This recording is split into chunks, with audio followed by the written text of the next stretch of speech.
মন্দিরে কথা বলছেন অন্তর্বর্তী সরকারের প্রধান উপদেষ্টা ডক্টর মোহাম্মদ ইউনূস। আমরা সরাসরি যুক্ত হচ্ছি সেখানে। শুনছি যেটা বিমানবন্দরে নেমে যেটা বললাম যে এমন বাংলাদেশ আমরা করতে চাচ্ছি যেটা আমরা এক পরিবার, এটি হলো মূল জিনিস। এখানে পরিবারের মধ্যে কোনো পার্থক্য করা, বিভেদ করা, এটার কোনো প্রশ্ন আসে না। আমরা বাংলাদেশের মানুষ, বাংলাদেশ, এইটি আমরা নিশ্চিত করতে চাই। এটা নিয়ে আর কোনো বাদ বিবাদ ইত্যাদি যেন না।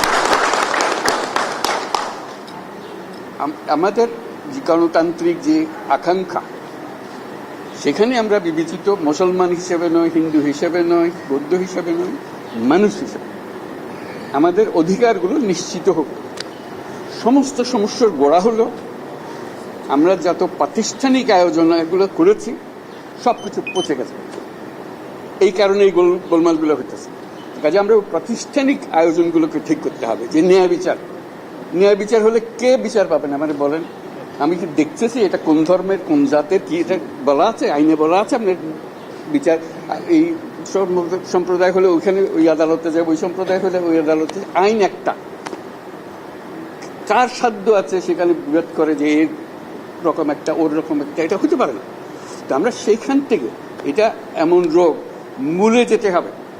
আপনারা যদি বলেন যে আমাদেরকে এইভাবে সংখ্যালঘু হিসেবে এইটা হলো যে মূল সমস্যা থেকে আমরা দূরে সরে যাচ্ছি। আমাদেরকে বলতে হবে আমাদের গণতান্ত্রিক অধিকার প্রতিষ্ঠিত হবে। সেটা পেলে আমাদের বাকস্বাধীনতা প্রতিষ্ঠিত করতে হবে। যেগুলো আছে এগুলো করে আমরা নতুন কিছু বুঝি। আমাদের হিউম্যান রাইটস প্রতিষ্ঠা করতে হবে, মানবিক অধিকার প্রতিষ্ঠিত সংবিধানেই আছে। এটাই হলো আমাদের মূল লক্ষ্য। আপনারা যদি টেনে টেনে নিয়ে আসেন আমি অমুক, আমি তমুক, আমি এইটা আবার পুরানো খেলায় চলে গেলেন।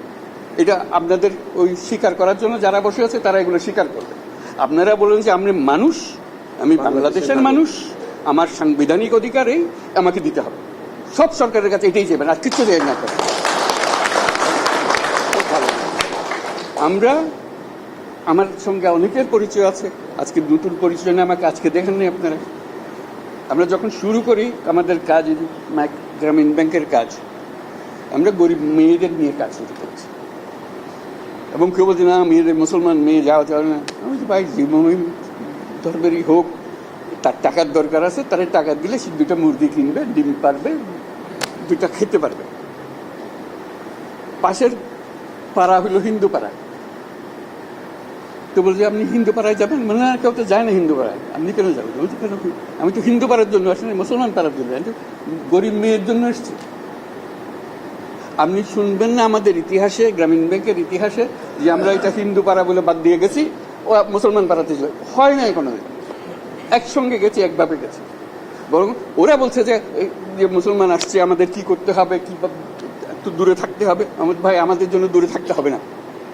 আপনার সঙ্গে যে কথা, এটা কথাবার্তা সোজাসুজি, মুসলমান মেয়েদেরও কথা বলছি, ওদেরও বলছি। ভাই আপনি ঘুমটা দিয়ে যাইয়েন না, আমাদের কথাটা শুনে। একই কথা, যেটা তার অধিকারকে প্রতিষ্ঠিত করে। আমাদের এই মূল কাজটার মধ্যে যেতে হবে।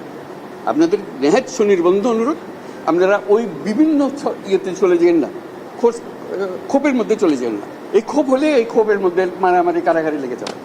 একত্রে আসুন, এক আইন, যে আমাদের আইনের অধিকার দিতে হবে। আজকে যেটা বললেন যে আমরা আইনের অধিকার পাই না, আমাদের বিচার, এইটাই হলো আসল জিনিস। বিচার ব্যবস্থা আমাদের দিকে তাকায় না, পুলিশ আমাদের দিকে তাকায় না, কিছুই আমাদের দিকে তাকায় না। কারণ আমি অধিকারটা প্রতিষ্ঠা করতে পারি নাই, আমাদের নীতিটা আমরা প্রতিষ্ঠা করতে পারি। আমরা যে প্রাতিষ্ঠানিক আয়োজন করেছি, এটা বায়াস একটা।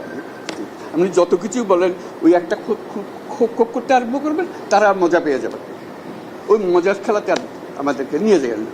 আমরা এসেছি যে এক মানুষ, এক অধিকার, এর মধ্যে কোনো পার্থক্য করা যাবে না। আমাদেরকে একটু সাহায্য করেন আপনারা, ধৈর্য ধরেন। করতে পারলাম কি পারলাম না সেটা পরে বিচার করেন। যদি না পারি আমাদেরকে দোষ দেবেন। এটাই হলো বিষয়। ধন্যবাদ।